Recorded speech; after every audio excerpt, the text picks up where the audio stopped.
Welcome back to the Rusty 222. Hope you had a nice break over the holidays. Hope you didn't have to work. If you watched the last video, you'll know that I planned to build a new 360-degree CCTV system. While I was waiting for bits and pieces for the new trap, I built another trap just containing trail cameras. It didn't work, but we collected what I believe to be territorial barking, stomping, and a nocturnal whistle I've never heard. Check out the first vocalization. I've recorded it once before, and it's scary.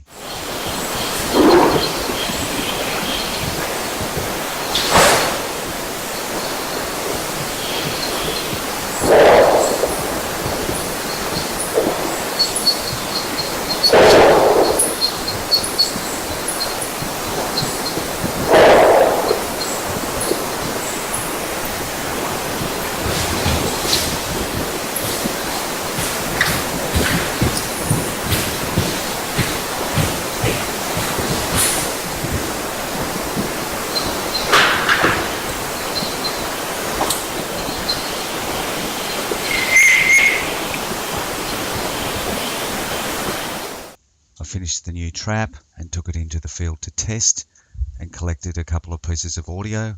The first was a nocturnal approach and the intelligent tones.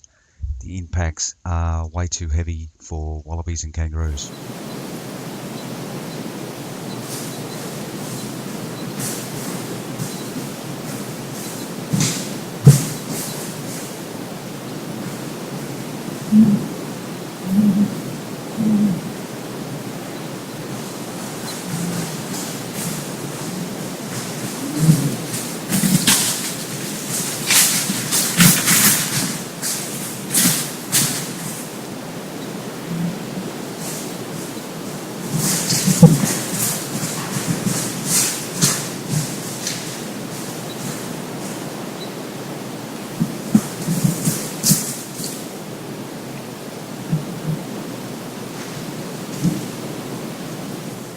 We also collected a very cranky stomping protest. Again, the impacts are way too heavy for wallabies and kangaroos.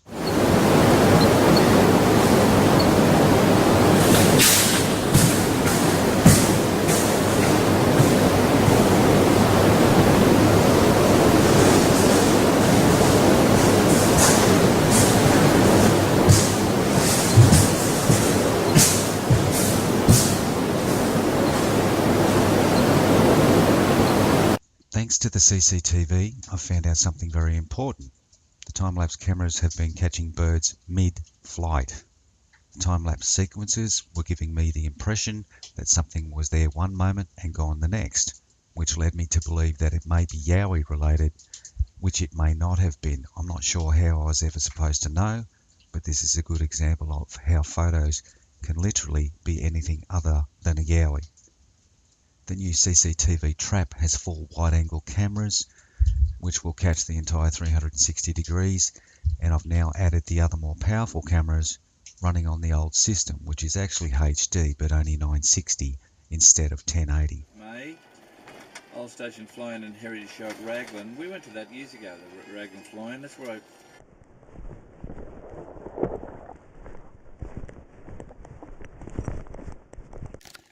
Morning, here we go again.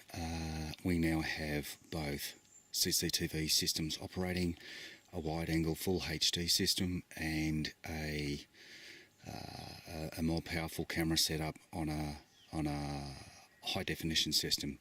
Not full high definition, but it'll be near enough. Anyway, you can see we're in a slightly different place today. I've never been here before. God knows what we're going to get. There's the audio recorder. We've had a lot of rain. Anyway, that's about it. We have another drone, so we'll send that up and you can have a look at the area.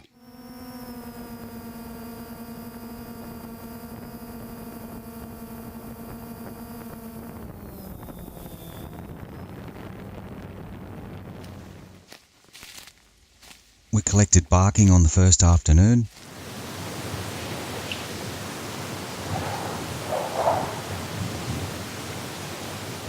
What I believe to be stomping protest on the first night at 11:23 p.m.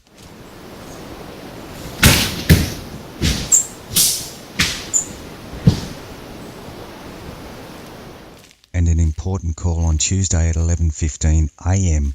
This one's important because it has two wood knocks followed by a barking vocalisation, which are both coming from the left side of the recorder. Although we already knew this was happening, this is the first clear evidence that I've collected that the barking vocalisations are linked directly to wood knocks.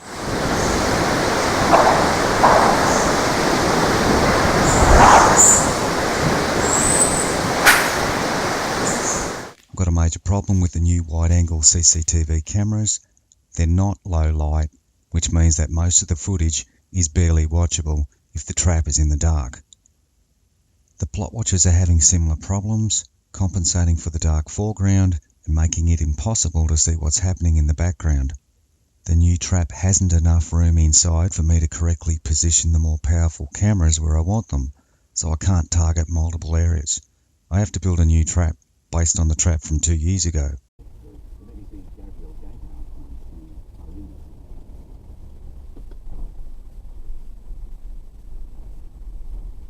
We didn't get anything in this area, but everything seems to be working well. All the cameras recording for the entire week. Let's try again.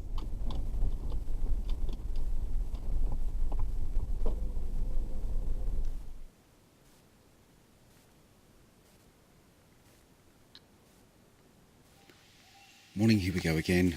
There's the trap. The audio recorder's tied on the other side of that stump. This is a good area. We've got a lot of good places where the cameras are facing. We've got a lot of good chances. Anyway, as usual, let's see how it goes.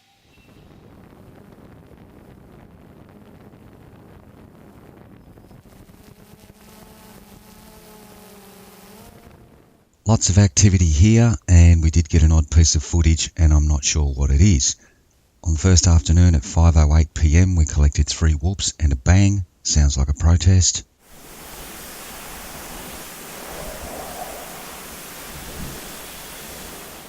At 5:53 p.m, there was what I believe to be a stomping protest.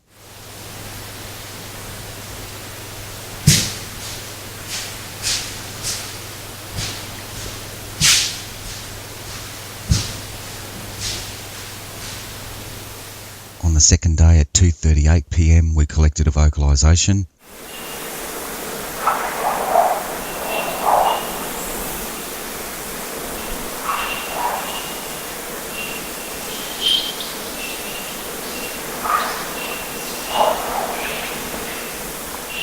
On the fourth morning at 7:17 a.m, we collected barking and whistles.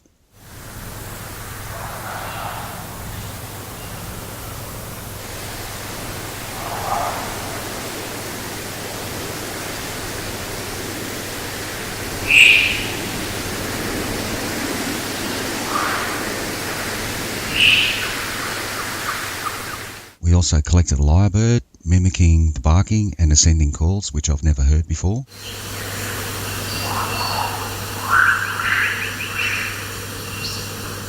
We did collect walking on the fourth afternoon at 5:03 p.m. This is just before dark. I was waiting for something like this to explain why I can't measure weight. In the last video, I shot my mouth off and suggested I could measure their weight. A couple of weeks after I put that video up, I was looking at a piece of audio, took all the measurements, and this is our subject here. As you can see, the subject is lighter than myself, and when I went to calculate its weight, it ended up being minus 37 kilos or something like that. So I don't know what the scale is, and I need other people in the forest to measure before I can do that. My bad. This is our walking subject.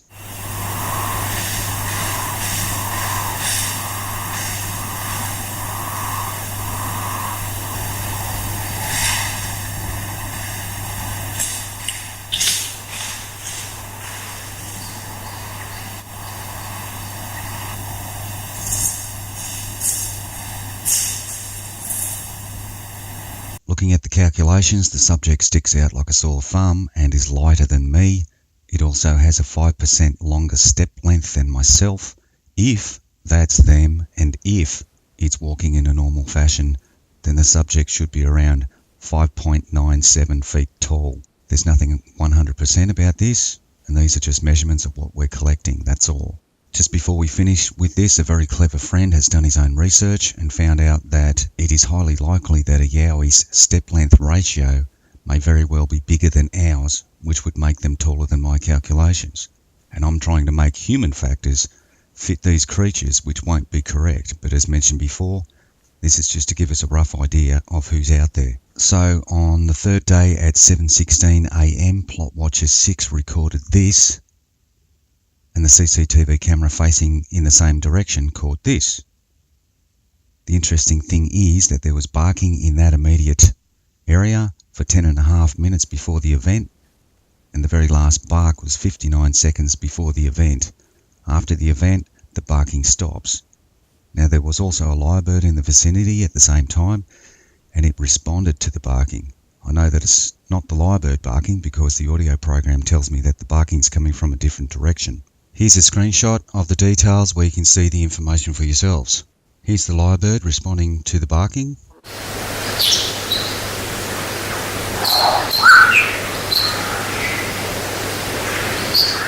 The lyrebird stops and the lone barking starts. There were 8 vocalisations over a 10.5 minute period before the event.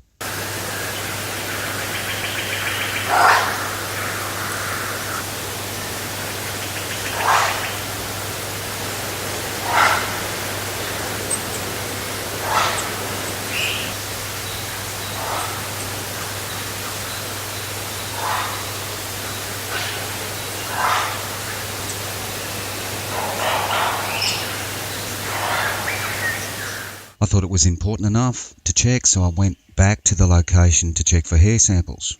I initially thought that the subject was on or near the ground, but after walking to that location soon realised that it was much higher than I thought. This is me standing in that location and waving my hand. The middle of my hand is 6.8 feet off the ground. The only natural explanation I can think of is that it's a large black bird, which we do have, clinging to the back of a tree, opening and closing its wings very quickly, but nothing's happening on the other side of the tree. I did collect some leaf litter and I did find one hair sample, but I'm pretty sure it's my own hair. So we have unidentifiable activity on video around 7 foot off the ground and barking in the vicinity at the same time of the video. I think we're getting awful close, but yeah, you'll have to decide for yourselves. Thanks for watching.